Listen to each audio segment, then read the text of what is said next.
Assalamualaikum warahmatullahi wabarakatuh.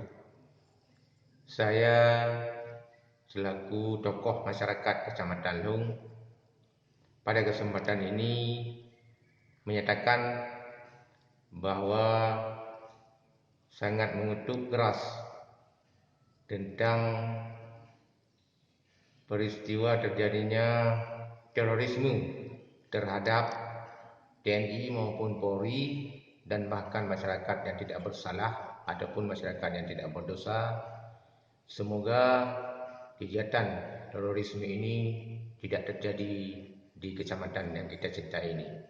Dan harapan kami kepada masyarakat supaya tidak terprovokasi dengan kegiatan-kegiatan yang bersifat terorisme, karena itu sangat bertentangan dengan agama yang kita ganut, yaitu agama Islam.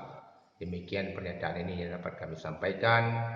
Mudah-mudahan bermanfaat adanya. Wabillahi taufiq wal hidayah. Assalamualaikum warahmatullahi wabarakatuh.